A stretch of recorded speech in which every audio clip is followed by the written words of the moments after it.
I want to thank the millions of hardworking Americans across the nation who have always been the heart and soul of this really great movement. We've been through so much together, and today you showed up in record numbers to deliver a victory like probably like no other. There it was, 2:30 in the morning. President-elect Donald Trump expressing gratitude in that speech.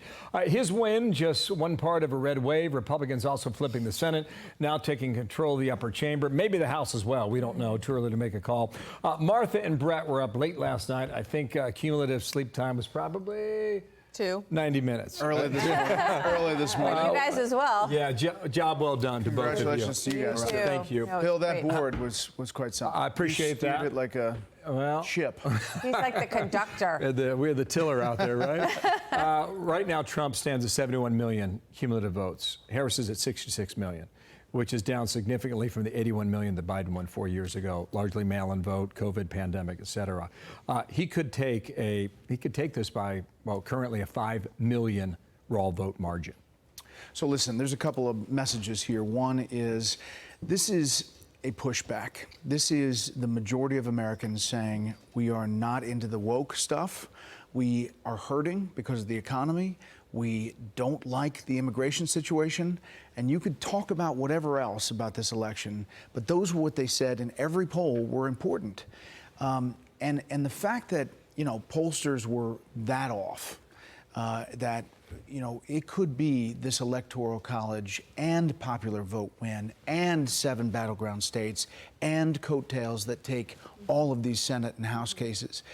Seats. It's truly amazing. I remember in 1994, I was, I'm not even going to tell you, I was a junior-ish reporter. And in 1994, and Republicans sweep like almost everything, right? And what Kellyanne was just saying is that in every state, it moved to the right just a little bit. And I just want to ask you this. If you could pull up call for number 2, there were Trump gains in deep blue states where he didn't win them, but like, look at New Jersey. This is your, we both have houses there and loved living there. Harris is only +5. Biden was +15 in 2020. Look at Illinois. Illinois, that's where I was, right? Like, it's just remarkable.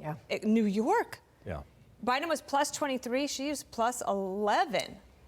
I mean, look at the Bronx, look at Queens, New York. This is something I think that President Trump felt in his gut, that there was movement in those areas. And you look at what we saw in a lot of cities across the country, places like Chicago, where his margin was more than you would have expected. And I think what it proves is that the issue of immigration and crime that people were told didn't exist. Oh, you don't have a crime problem. It's fine. I think you saw a real reaction to that. And also in retrospect, when you look at these Senate wins, and some of them are still on the fence, there are places where they might have put money and dug in deeper to some of these other areas, even in some of these Senate races in these typically blue states. But the country is changing. I mean, that is what we learned last night in a big way. And the Biden-Harris team, I think of policies and consequences. Then that's what you're saying, excuse me. Yeah, no, it's okay. I was just thinking about what Bret was saying there, and we were talking about inauguration last segment here. I was on the west side of the Capitol for Biden's inauguration.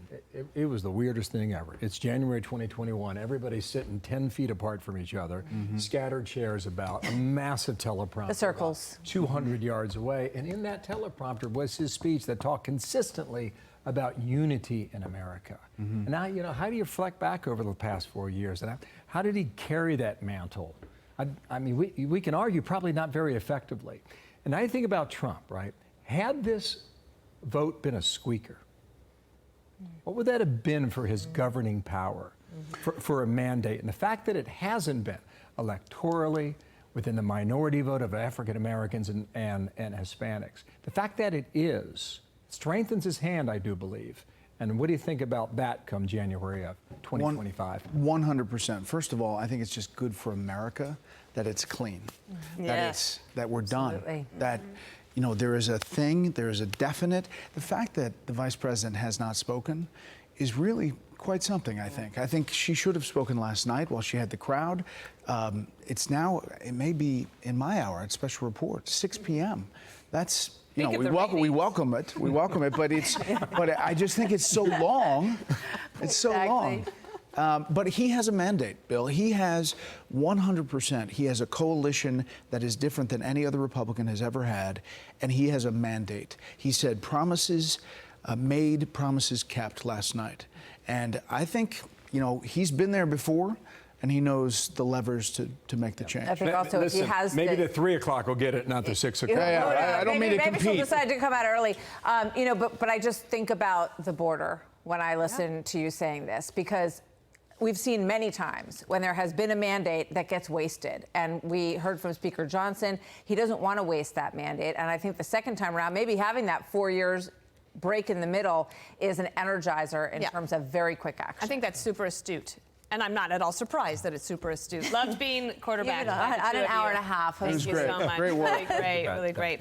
I'm Steve Ducey. I'm Brian Kilmeade. And I'm Ainsley Earhart. And click here to subscribe to the Fox News YouTube page to catch our hottest interviews and most compelling analysis.